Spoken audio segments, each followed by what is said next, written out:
today is about how to prevent oil spill from ruining your life, specifically your family. Brandon. Yeah. Awesome. So you're in for a treat. Let's get started.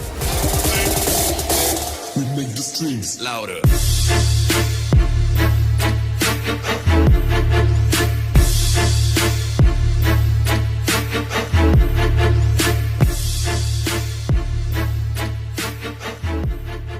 This is something that y'all got to hear. So Brandon, maybe just kind of break it down for us. What kind of work did you do before? After high school, I went to college for a little while. Didn't really think that college was what I wanted to do, so I pursued something else, and I did window installations. An entrepreneur kind of thing, or were you working for someone else? I worked for a company, then I branched off by myself. Okay. So you got a little entrepreneur bug in you, right? Yeah. You like working with people, not necessarily for people? Yes. Okay. Tell us about Oilfield stores. How did you get in, and what did that lead to, and where were you at family-wise? Did you have a kid, girlfriend? I have 5 children, but I got into the oil field after my first 3 were born. Okay. And I've worked out here ever since. Now that's when you were doing the window installation? That was what you were doing for basically to provide for your family. And what was the money like? Were you well off? Were you okay? Kind of struggling? I mean, I did well. What's well look like? I mean, break it down. About 75 a year. That's not bad. I mean, so how did you get in? Who, did you know a buddy? Just saw someone one day? What? One of my buddies. Okay. The money kind of called you, or what was it about Oilfield that made you want to take a peek? It was more or less the money. Okay. What did he say to get you going? How much did he say you was making? Within my first year, $100,000. Dang. And that was a big difference, right? Yeah. So what did you do? Was it straight to go to what you're doing now? I went into fracturing, and I did that for about 11 years. 11 years. I want you to listen to this, guys. There are a lot of guys that are family guys, and Brandon is going to tell us what happened and maybe what he would have done different had he known better to be able to navigate oilfield life and manage it with family life. So kind of tell us what happened and how you kind of felt if you looked back when things started falling apart, and what, knowing what you know now, you would have done differently. I definitely would have made my money and got out. Definitely wouldn't have stayed in as long as I have, and maybe I'd still be married to this day. So I want you to hear that. Make your money and get out. How did this start affecting your family? What are some signs, and how would you change it now, looking back? Maximum, if I could change it, I would have probably only stayed in for 3 years. If I could change it. Why 3 years? Just at that time is where I feel that it starts wearing on a family. Okay. And starts creating problems, you being gone away from home quite a bit. And this is even if you're taking your weeks off? Even if you're taking your weeks off. Wow. I mean, you got to think you're out for 2 weeks at a time and you're home for 1 week. Right. So your family's doing their own thing for 2 weeks without you there. Wow.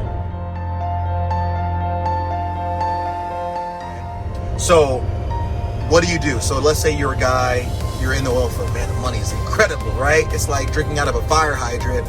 You're loving it. You're getting a house, you got a car, you feel good about yourself. You're in that 3rd year, you feel some skirmishes. What do you do? I mean, what are some options? Do you leave the oil field completely? You don't got anything back home.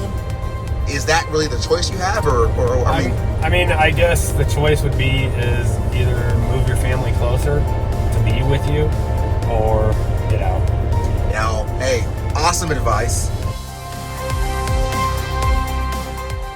Where you are working or what's closer sucks. You know, your family's used to a city, a real city, but the area you are is either a small town, it's Podunk, it's boomtown. It's not where they're used to. I mean, what do you do? Is that just it's either they come with you to save your family or you quit? Is that really the only options you have? In my aspect of things, yes. Okay. It is. And that's the truth. So family is more important than a job. Come on. Thank you. That's the truth. God first, family second, business third. And if your family cannot handle the strain, you got to put your family first. So let's fast forward. You felt the strains. Kind of, give us the rest of the story. I felt the strains quite a bit. Me and my wife weren't doing very well. She was raising the kids on her own, and it just took a toll. Now, was it just her?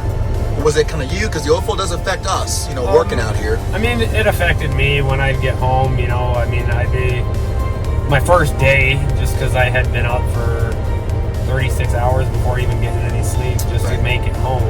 Right. I'd sleep pretty much the first day. Right. And then, that's true. One of the other days is traveling back. So technically, out of those 7 days that you got off, you only got 5. That's true. Very, very true. Okay.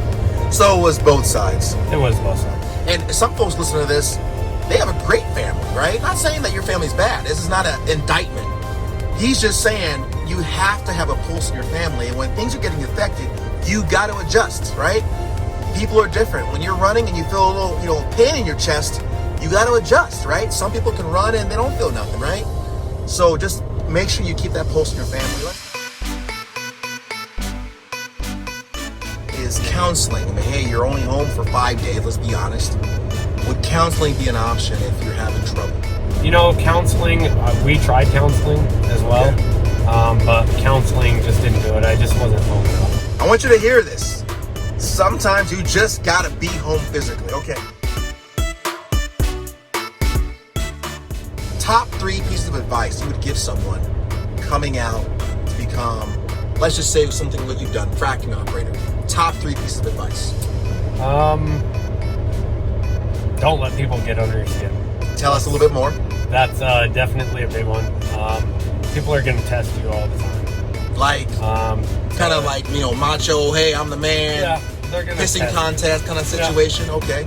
Well, and they want to see if you're going to be able to handle it. Okay. So how do you respond? Basically, just blow it off. That's all that they're doing. They're just hazing you. It happens a lot out here. Hazing is real, alive and well, right? Second piece of advice. Don't get caught up in money. Give us a little bit more about that one. In my instance, I got caught up in money. Going from making, $75,000 a year to making $180 after taxes taken out, about $6,500. $6,500. People don't every 2 weeks. That's every 2 weeks, folks. So can you see how easy it can be to get caught up in the money, right? And what are some things folks do when you got that kind of money flowing at you? What are some things you did? I bought a house. Okay. Above what you should have purchased, or? Definitely. Definitely above. Okay. Let's be honest. We've all done it. I had 4 cars. 4 cars. You still got them? I do not. Okay. I do not. Life humbled you a little bit, right? It did. Camper, 4-wheelers, a boat. Whew. Yeah, you had the life, the Oilfield life. Okay. I did. All right, third piece of advice. Third piece of advice is family. For sure. What does that mean? For me, take care of your family over anything out here. Give us an example in the real challenges frac hands, cement hands face, and what taking care of your family should look like and what it is not. Your presence. You not being there. Not being able to go to your kid's basketball game. Not being able to go to your daughter's recital. Plays, stuff like that. That means a lot to the family. But when daddy's always absent because he's at work, it sucks. It does suck. Would you suggest looking for a gig where it's 2 and 2? Would that help? Where it's 2 weeks on and 2 weeks off? Or, because how could you can't, I guess what I'm trying to say is, we know you can't really control, maybe you have a recital in the week you're working. So is there a way to compensate for maybe the things you missed when you're not working? You know what I mean? You can, but at the same time, it's also very hard to make up for those 2 weeks that you're gone. Okay. They don't see you, and it's very hard to make up. I did have a job where I was 2 weeks on, 2 weeks off. Oh, okay. And it didn't make a difference. Wasn't the same. It wasn't the same. I just wasn't there. That's what, that's what ended my marriage. So your advice would be, it has to be a short period of time where you're gone. Like you said, 2 years, 3 max. And if it's affecting you more than it should be, but within that time frame, you need to adjust even before the 2 or 3 years, right? Yes. Just do what you got to do. Some people that have been on who talked about what you do for your family. You know, get them gifts. Maybe you go on trips, create experiences. You think those maybe would have made a difference at all for you? The thing was, is I did do that. Oh, you did all that? Wow, listen to this, guys. I did all that. We went we went all over the U.S. Give us an example.